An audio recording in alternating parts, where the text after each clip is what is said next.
Hi friends. என்னடா இது கேனத்தனமா இருக்கு. நீ அத்துமீறி மேல ஏறினா பவுன்சர் ஒன்று தூக்கி தான் போடுவாங்க. இப்படி தூக்கி கொஞ்சியா செய்வாங்க. இப்பதாங்க லேட்டஸ்டா ஒரு நியூஸ் வந்து பார்த்தேன்.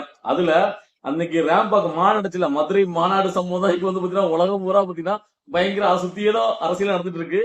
அதுல வந்து பாத்தீங்கன்னா யாருடைய தூண்டுதல் பேர்ல இப்போ ஒரு கேஸ் வந்து கொடுத்திருக்காங்க. ஒரு ஒரு நபர் யாரு கேட்டீங்கன்னா, அந்த மதுரை மாநாட்டுல தளபதி விஜய் ரேம்பாக் நடந்து வந்தார்ல, அப்ப திடீர்னு நிறைய பேர் முண்டு கட்டிட்டு அவரை பார்க்க தொடரணும் அப்படின்னு சொல்லிட்டு மேல ஏறினாங்கல்ல. சோ அந்த சமயத்துல பவுன்சர் எல்லாம் தற்காப்பு பண்ணி அவங்க தள்ளி விட்டாங்க, பிரிச்சு விட்டாங்க. சில பேரை கூட்டத்துல தள்ளுமுறை வச்சு தூக்கி போட்டாங்க. சோ நம்ம லைவாவே எல்லாரும் பாத்திருப்பீங்க. சோ ஒரு பவுன்சர்னா அதானே பண்ணுவாங்க. அதுதானே பவுன்சர் வச்சிருக்காங்க. விஐபி எதுக்கு பவுன்சர் வச்சிருக்காங்க? அந்த விஐபிக்கு பாதுகாப்பாக யாரும் அவங்க பக்கத்துல நெருங்க கூடாது அப்படிங்கறத வச்சிருக்காங்க. சோ நீ அங்க கூட்டத்துல இருக்கிறவன், நீ வந்து அவரோட ரசிகனா, உண்மையிலேயே ரசிகனா இருக்கலாம், இல்லன்னா வேற யாரும் எதை வேணா இருக்கலாம். சோ நம்ம அந்த வகையில இருக்க வேண்டாம். நீ ரசிகர் போல இருந்தாலுமே நீ அத்துமீறி அவ்வளவு பேரும், அதாவது முதல் மாநாட்டுல வந்து பாத்தீங்கன்னா ஒரு 2-3 பேர் தான் அப்படி வந்தாங்க. இந்த மாநாட்டுல அதனாலயே பாத்தீங்கன்னா சேஃபா வந்து பாத்தீங்கன்னா அந்த கேட் எல்லாம் கிரீஸ் தான் வச்சிருந்தாங்க. இந்த மாதிரி ஏறக்கூடாது வரக்கூடாது அப்படின்னு தான்.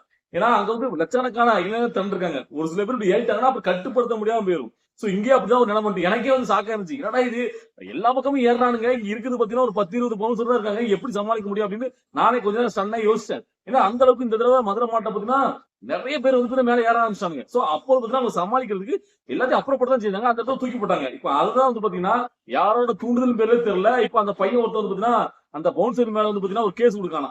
அந்த பையன் இங்குள்ள பையன் கேட்டீங்கன்னா பெரம்பூர் மாவட்டம் பெரியம்பாளையத்தை சேர்ந்த சரத்குமாரா. அதாவது பாத்தீங்கன்னா அந்த மாவட்டம் நான் வந்து ரேம்பாக்ல ஏற போனா அப்போ பவுன்சர் என்ன குண்டு கட்டா தூக்கி எண்ணி விட்டார்கள் அப்படின்னு சொல்லிட்டு இதை நினைக்கும் போதுதான் இதுல என்னையா கேஸ் கொடுக்க வேண்டியிருக்கு அப்படிங்கிறது சிரிப்பா இருந்துச்சு. முதல்ல அதாவது நீங்களா கொஞ்சம் யோசிச்சு பார்க்கலாம், சிந்திச்சு பார்க்கணும். அதாவது பாத்தீங்கன்னா இத ஒரு கேஸ் நம்ம கொடுக்க போறாமே, எப்படி நம்ம காரி துப்ப மாட்டாங்களா அப்படின்ட்டு. அதாவது ஒன்ன வந்து மாநாட்டுக்கு வான்னு கூப்பிட்டு தளபதி விஜய் அவர் தான் மாநாட்டுக்கு வாங்க, எல்லாரும் வாங்கன்னு கூப்பிட்டுருக்காரு. அதாவது மாநாட்டுக்கு போனா மாநாட்டுக்கு என்ன ஒரு கொடுக்கப்பட்டிருக்கோ அப்படிதான் இருக்கணும். உங்களுக்கு வந்து பாத்தீங்கன்னா சேர் கொடுத்துருக்காங்க, எல்லாமே உங்களுக்கு ப்ராப்பரா எல்லாம் பண்ணி கொடுத்துருக்காங்க. சோ அங்க நீ நிக்கணும், நின்னு பாக்குறதான். அவர் ஏறி கூச்சு அவரை அங்க வரக்கூடாதுன்னா கிரீஸ் அடிச்சிருக்காங்க. அதே மாதிரி நீ அவர் பக்கத்துல ஓடணும், தொட்டு பக்கம் கெட்டி பிடிக்கணும் போனா அதை எப்படி ஏத்துப்பாங்க? இதுல அந்த பவுன்சர் என்னையா பண்ணா? பவுன்சர் அவங்க வச்சிருக்கிறது சம்பளத்தானே வச்சிருக்காங்க. நான் கேட்கிறேன். அதாவது விஜய் மேல நம்ம பொருள் கொடுக்க, விஜயோட பவுன்சர் மேல புகார் கொடுக்க என்ன ஒரு புத்தியாலித்தனமா கொடுக்காங்க. இது யாருடைய தூண்டுதல் பேர் நடக்குது நம்ம வெட்ட வச்சமா தெரியும். இங்க என்னெல்லாம் நடக்குது 2-3 நாட்களா நீங்க பாத்துட்டு இருப்பீங்க. ஒரு பையன் வந்து பாத்தீங்கன்னா ஒரு அம்மா யாரே ஒரு வீடியோ வெளியிட்டு நான் பாத்துருந்தேன். அதாவது பாத்தீங்கன்னா அந்த பையன் சொல்லுவான், இதுல இருக்கு நான் கிடையாது, எங்க அம்மா கிடையாது அப்படிமா. இன்னைக்கு வரைக்கும் பார்த்தா ஒரு பையன் அது கிடையாது, நான் இல்ல, எங்க அம்மா இல்ல, அது வேற ஒருத்தங்க அப்படின்னு சொல்லிட்டு போறான். சோ இப்படி நடந்துகிட்டே இருக்கு. அப்ப அந்த கேஸ் கொடுத்தவங்க யாரு, அந்த பையன் போட்டோ நம்ம பாத்துருப்பீங்க, எப்படி இருக்கான்னு பாருங்க. சோ இத பாக்கும்போதே என்னெல்லாம் நடந்துட்டு இருக்கு. அப்ப அந்த மனுஷன் மதுரையில ஒரு மாநாடு நடத்தினாரு. அவன் உட்கார்ந்து கதறி சாவுறானுங்க. ஏதாவது பண்ணிடணும், ஏதாவது நெகட்டிவா கட்டமைச்சிடணும், அப்படி பண்ணிடணும், இப்படி பண்ணிடணும் சொல்லி ஒவ்வொருத்தரும் என்னெல்லாமோ பிளான் பண்றாங்க. ஆனா ஒண்ணுமே அவர் பக்கம் மக்கள் இருக்காங்களே, எல்லாரும் லைவா பாத்துட்டு இருக்காங்களே. இது யாரு மேல தப்பு? அற்புதமா நீ மேல ஏறி போனா உன் தப்பு. அப்ப எல்லாரும் கட்சிகளும் தான் மாட்டு கொடுப்பாங்க. இல்ல வேற ஒரு சில பேர் அந்த டைம்ல வந்து பாத்தீங்கன்னா ஒரு மாநாடு போஸ்டர் எடுத்து போடுறாங்க. அதாவது முதல்வர் மு.க. ஸ்டாலின் அவர்கள் நடந்துற மாதிரி பாத்தீங்களா, இப்படிதான் இருக்கும் மாநாடுனா பாருங்க அப்படின்ட்டு. ஐயா இது மாதிரி எல்லாரும் மாநாடு இருக்காங்க, எல்லாருக்கும் இப்படி போக மாட்டாங்க. அதாவது பாத்தீங்கன்னா எல்லாருக்கும் பாத்தீங்கன்னா இந்த மாதிரி தன்னிச்சையா அந்த வெட்ட வயல இவ்வளவுக்குள்ள காத்திருந்து ஏதோ ஒரு கடவுள் கோயிலுக்கு போயிட்டு கடவுளை தரிசனிக்கிற மாதிரி முன்னா நாள் நைட்டே வந்து பாத்தீங்கன்னா தங்கி அந்த குடும்பத்தோட வந்து தங்கி அப்படி கொண்டாடுறாங்க அந்த மாநாட்டை. சோ அப்படி இருக்கிற ஒருத்தர் வந்து பாத்தீங்கன்னா நீங்க அவர் வந்து பார்க்க போன நினைக்க தப்பு கிடையாது. அதாவது பாத்தீங்கன்னா ஆனா அப்படி எல்லாருமே ரேங்க் மேல ஏறினீங்கன்னா அவர் என்ன பண்ணுவாரு? சோ நீங்க ஒருத்தர் 2 பேரா அவங்ககிட்ட கை கொடுத்து அப்படின்னு சொல்றதுக்கு லட்சக்கணக்கான பேர் அங்க குஞ்சிருக்காங்க. சோ இதுல நீங்க போனதுக்கு பவுன்சர் தடுத்தாங்க. பவுன்சர் மேல போர் கொடுக்கல எந்த வகையில. இது யார் அந்த பையன் மனசுல போய் தூண்டி விட்டான்னு தெரியல. யாரோ போய் சொல்லிருக்காங்க, நீ வந்து இதை வந்து இது பண்ணி ஏன்னா பணம் கொடுக்காங்க இருக்கேன்னு எதுக்காண்டி இந்த பையன் பண்ணல. நீ உண்மையிலே அவரை நேசிக்க கூடியவனா இருந்தா, அவர் ரசிக்க கூடியவனா இருந்தா கண்டிப்பா இந்த மாதிரி எல்லாம் பண்ண மாட்டேன்.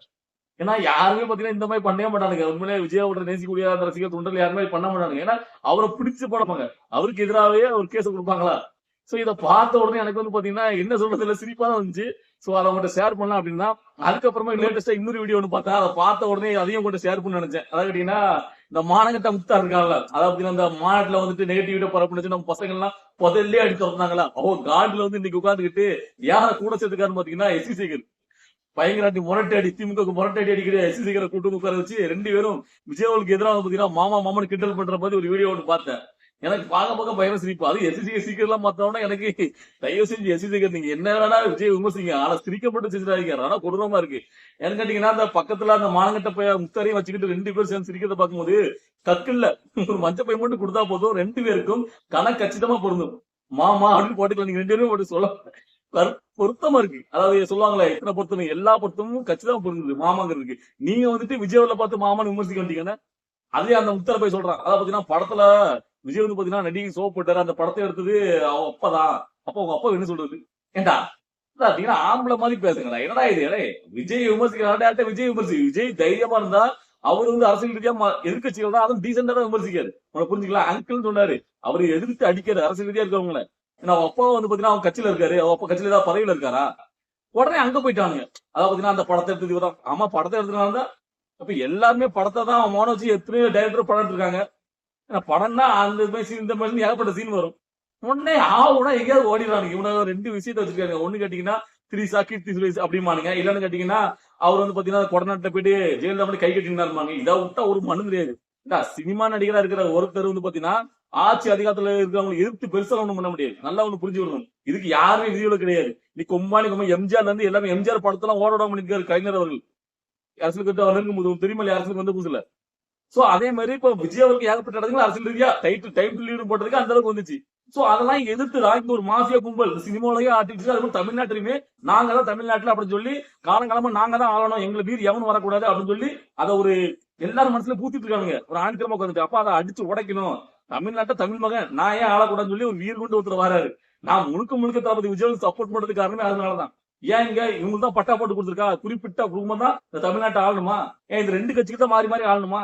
அப்படி இல்ல யாருக்கு வந்து பாத்தீங்கன்னா பட்டா போட்டு கொடுக்கல தமிழ்நாட்டை பிறந்த மகன் எங்கன்னா ஆளலாம்ல. அதுக்காண்டி தளபதி விஜய் வரல. ஏன்னா அவருக்கு தான் மக்கள் செல்வாக்கு இருக்கு. ஒரு கலைஞர் தான் மக்கள் எல்லாருமே பொதுவா பார்ப்பாங்க. மத்த எல்லாத்தையும் பாத்தீங்கன்னா எவன் வந்தாலுமே பாத்தீங்கன்னா ஒரு ஜாதி ரீதியா மத ரீதியா அவங்க பின்னாடி அடையாளத்தை பார்க்க ஆரம்பிச்சிருவாங்க. ஒரு பொதுவான ஒரு கலைஞர் எல்லாருமே ஒன்னா ரசிப்பாங்க. சோ அந்த கலைஞருக்கு தெரியும் இந்த எல்லா மக்களும் ஒன்னா நமக்கு எல்லாருமே நமக்கு தேவை. எல்லாருமே தூக்கி கொண்டாடி நம்ம இவ்வளவு பெரிய உச்சத்துல இருக்குன்னு அவருக்கு புரியும்.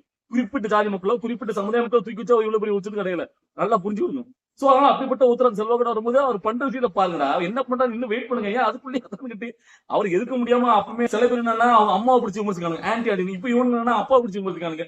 சில பேர் அவங்க பொண்டாட்டியை பத்தி விமர்சிக்கானுங்க. ஏன்னா இது ஆம்பளைன்னா ஆம்பளை மாதிரி பேசுங்கடா. அவரு வந்து டில்லா தானே இருக்காரு, நேரடியா தானே இருக்காரு. நேரடியா விமர்சிக்காரு ஸ்டாலின் அங்கிள் அப்படிங்காரு. அதுலயே பாத்தீங்கன்னா அது உங்களுக்கு அது வந்து ரொம்ப குறைச்சலா அவர் பண்ற மாதிரி இருக்குன்னா நேரடி விஜய் விமர்சி அதான் ஆல்ரெடி பண்றீங்களா? ஏதாவது கத்துக்கதே அழுத்து விடுங்க. அந்த மாதிரி விமர்சிப்பாங்க. அதோட எச்சத்திரமா உட்காந்துக்கிட்டு அவங்க அப்பா அவருக்கு இப்படி படம் எடுத்தாரு, அவங்க அம்மா ஆன்டி என்னத்த சொல்ல. இதெல்லாம் ஒரு பொழப்பு என்ன? இதை சில பேர் நம்ம இப்படி பதிலடியா வீடியோ போடும் போது உடனே ஓடிடுவானுங்க. என்ன பேசுறாங்க ஏது பேச பார்க்காம டைட்டில பார்த்துட்டே ஓடிடுவானுங்க. அதான் என்ன சொல்லுவாங்க கேட்டீங்கன்னா அப்போ உங்க விஜய் வந்து பாத்தீங்கன்னா அங்கிள் சொல்லும்போது மட்டும் உங்களுக்கு இனிச்சுதா, இப்போ ஆன்டி சொல்லும்போது மட்டும் ஆன்டி என்ன கெட்ட வார்த்தையா? அங்கிள் நல்ல வார்த்தைன்னு சொன்னீங்க, அதுமே ஆன்டி நல்ல வார்த்தை அப்படின்னு. ஏன்டா வெண்ணைகளை ஆன்டி கெட்ட வார்த்தை யாரா சொன்னா? அது நல்ல வார்த்தை தான். எல்லா வீட்லயும் யூஸ் பண்ற வார்த்தை தான், பொதுவான வார்த்தை தான். ஆனா இது எதுக்கு இப்ப அவங்கள பார்த்து யூஸ் பண்ணணும் அப்படிங்கிறத கேள்வி. விஜய் உங்க தலைவர் விமர்சிச்சாரா நீ விஜய் விமர்சி.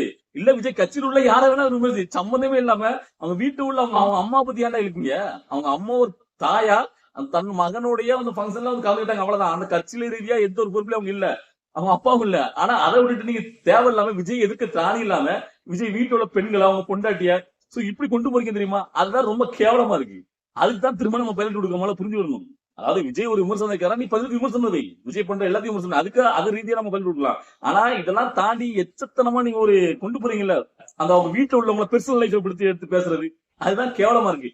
விஜய் என்னைக்காவது யாரையாவது அவர் அதிகமா வந்து அதாவது மத்தவங்களை பத்தி விமர்சிக்கவே மாட்டாரு, அது வேற விஷயம். இருந்தாலும் அவர் நேரடியாக தான் அவர் வந்து எதிர்க்கிறாரு. அது மட்டும் இல்லாம அவர் நேரடியாக எதிர்க்கும் போது கூட ஒரு நாகரிகமான முறையில தான் விமர்சிக்காரு, எதிர்க்கிறாரு. ஆனா நீங்க எல்லாம் எச்சத்தனமா போயிட்டீங்க.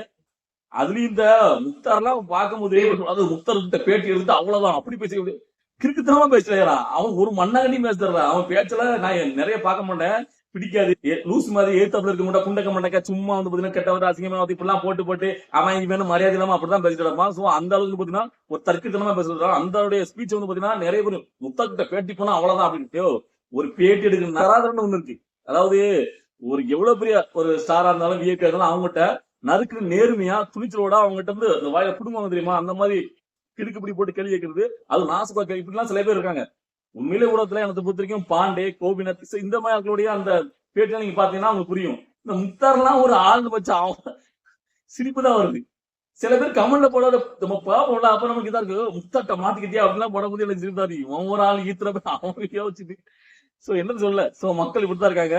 சோ இந்த மாதிரி தற்கொலைகள் இந்த மாதிரி கேவலமானதுக்கு பார்க்கும்போது இதெல்லாம் மதிச்சு நம்ம இதுக்கெல்லாம் வீடியோ போடணும் அப்படின்னு தோணுது. இருந்தாலும் ஒரு போற பக்கம் ஒரு மிதி கொடுக்கணும்னு தோணுது. அதனால இந்த வீடியோ பதிவு. சோ இந்த வீடியோ பார்க்குறவங்க என்ன தோணுச்சு, எப்படி பதில் கொடுக்க நீங்க நினைக்கிறீங்க அப்படிங்கறத உங்களுடைய கருத்துக்களை கமெண்ட்ல பதிவு பண்ணுங்க. நான் ரிப்ளை பண்ண இருக்கு.